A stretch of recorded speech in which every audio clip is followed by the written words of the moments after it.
Oremos. Pai nosso que estás nos céus, estamos em Tua presença agradecidos pela vida e por tudo que tens feito por nós.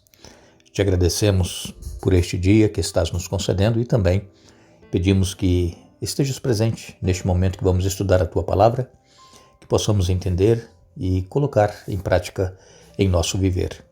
Abençoa todos os que estudam conosco, dê vitórias nos problemas que enfrentam, que permaneçam confiantes em Ti. Abençoe todos os que nos escrevem pedindo orações. Queiras estar com Lenita Malvar e família, especialmente ela pede pelo Cauê, tu dês vitórias. Abençoe Marcelene Dias Alves, que aniversariou sábado. Também estejas com Elza Rodrigues, que pede pela sua irmã, que vai operar hoje. A Luísa, que tu estejas presente.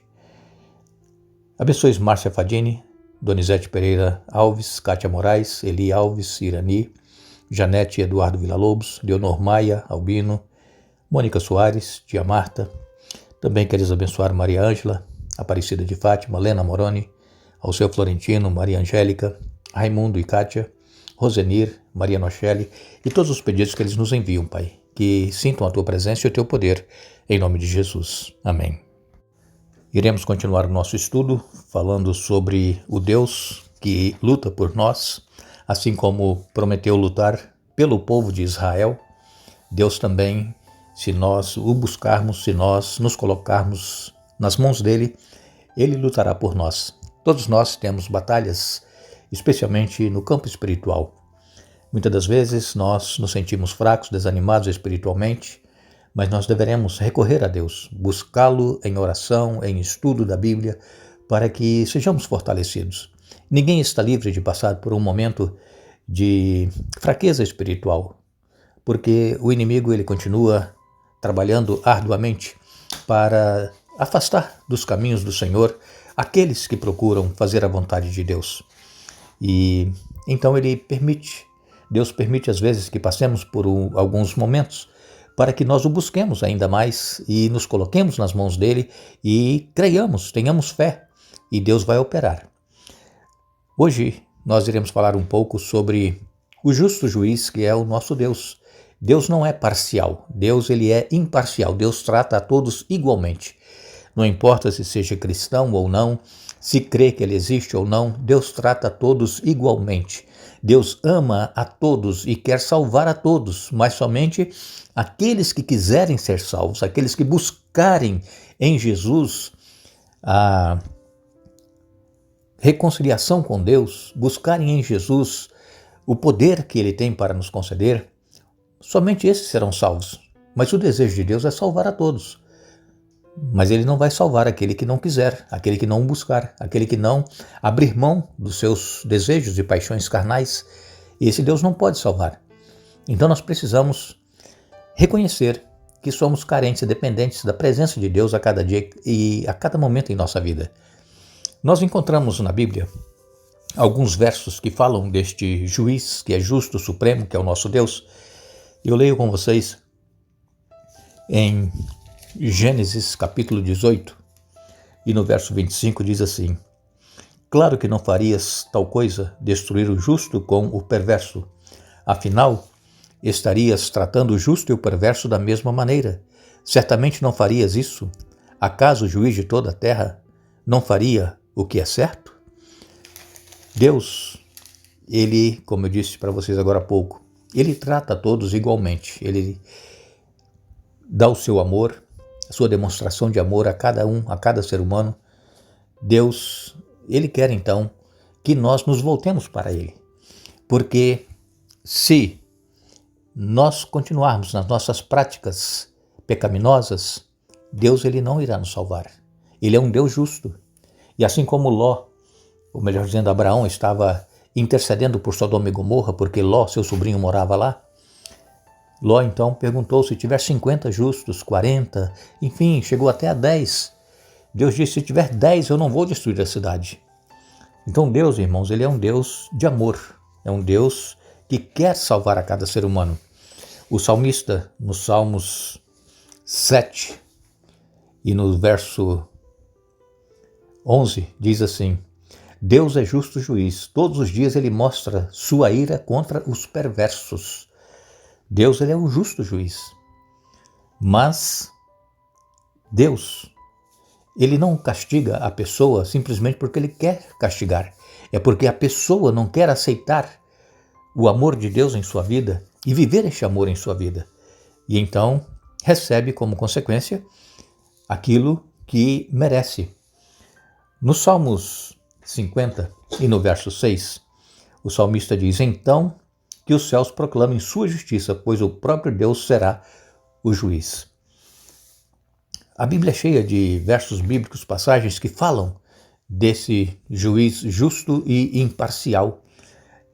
No Salmos 82 e no verso 1, nos diz assim: Deus preside a Assembleia dos Céus no meio dos seres celestiais, anuncia seu julgamento. Deus ele está no controle de todas as coisas. No Salmos 96, no verso 10, o salmista também escreveu: digam entre as nações, o Senhor reina. Ele firmou o mundo para que não seja abalado, e com imparcialidade julgará todos os povos. Deus, ele vai tratar a cada um conforme viveram aquilo que creram. Se a pessoa creu no que está escrito na palavra de Deus, se entregou a Jesus e procurou viver uma vida de comunhão com Deus cada dia, mesmo tendo altos e baixos, sempre recorria a Deus. Deus ele é imparcial, ele vai julgar com justiça o caso de cada um.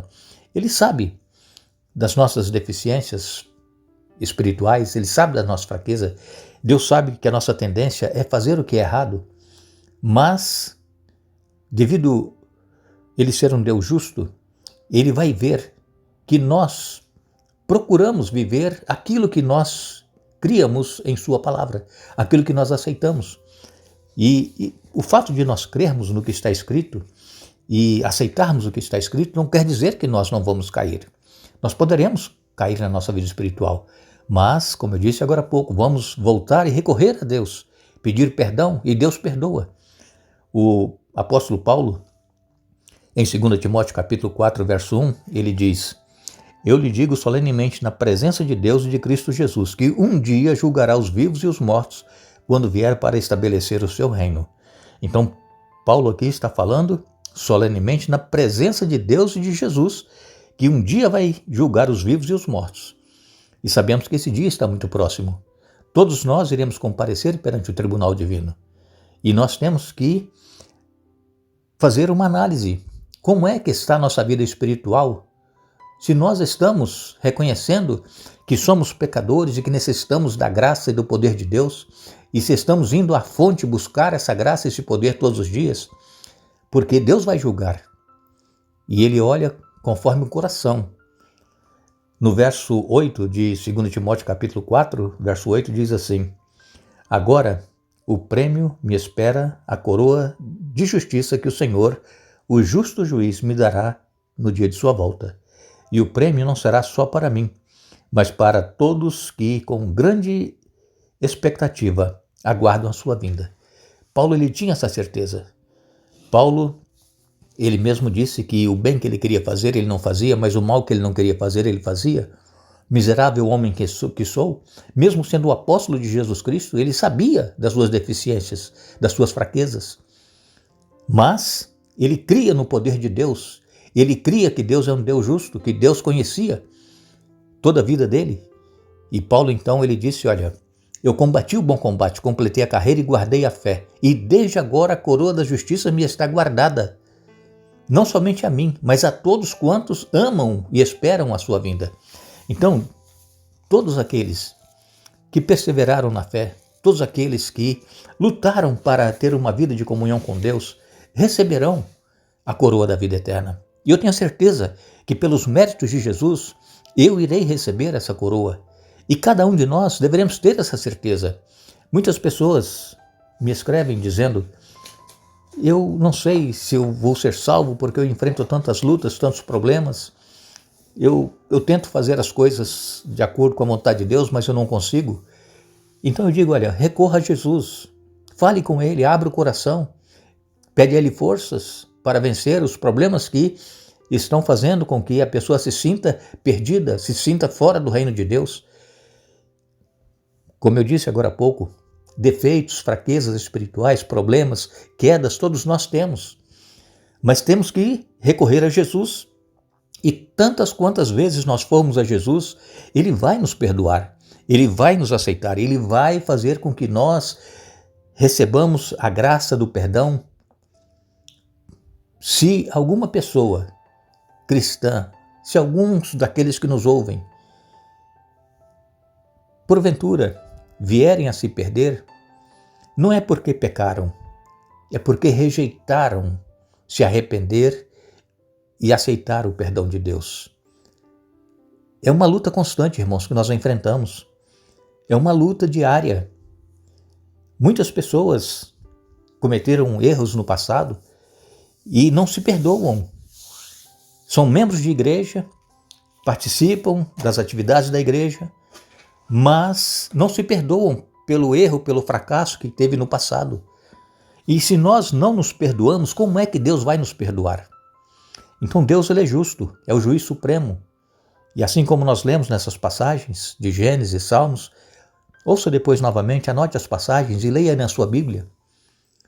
Eu faço questão de ler as passagens bíblicas, todos os versos que nós lemos cada dia, porque infelizmente muitas pessoas só ouvem, não leem a Bíblia. E nós temos que criar o hábito de ler a palavra de Deus, de ter contato com a Bíblia. Eu sei que às vezes para muitos é uma luta. Isso é o inimigo que está por trás, fazendo com que, não vou ler não. Eu só vou ouvir uma pregação, eu só vou ouvir uma reflexão. Mas não, nós temos que ter a Bíblia em nossas mãos. Por quê? Porque a Bíblia, ela é uma espada, é para nos defender dos ataques do inimigo. A Bíblia, ela tem poder.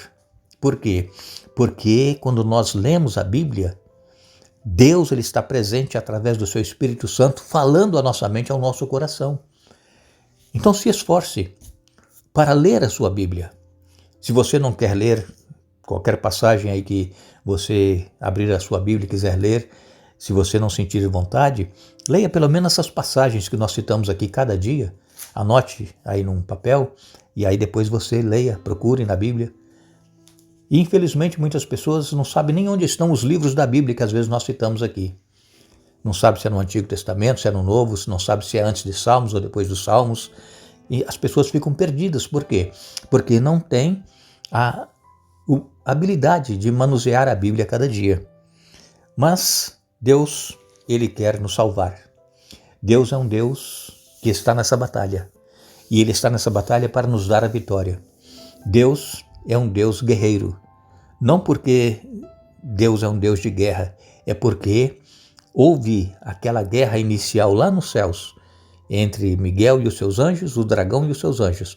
E então Deus está envolvido nesta guerra para mostrar que ele é poderoso e que ele vai nos dar a vitória sobre Satanás. O fim de Satanás está muito próximo. Quando Jesus voltar e levar os salvos para os céus, durante 1000 anos essa terra vai ficar desolada, sem ninguém, sem nenhum ser vivo, a não ser Satanás e os seus anjos. Ficarão nessa prisão durante 1000 anos, sem ter a quem tentar. E aí depois de 1000 anos, quando Jesus voltar com a cidade santa e os salvos, e for estabelecido aqui o novo céu e a nova terra, aí todos os ímpios que estarão mortos serão ressuscitados e serão eliminados pelo fogo e enxofre, juntamente com Satanás e os seus anjos. Deus tem um céu para nos oferecer. Satanás, ele só tem a destruição e a morte para oferecer. A escolha é nossa. Nós é que deveremos tomar a nossa decisão e nos lembrar sempre que Deus, ele é justo e que ele fará justiça por todos aqueles que o buscam com sinceridade de coração. Agradecemos a todos vocês que estiveram conosco hoje estudando a Bíblia. Vamos retornar amanhã, dando sequência ao estudo desta semana. E mais uma vez, desejamos a todos vocês que a presença de Jesus seja constante em sua vida e o busque durante todo esse dia para que receba bênçãos e vitórias. Que Deus nos abençoe.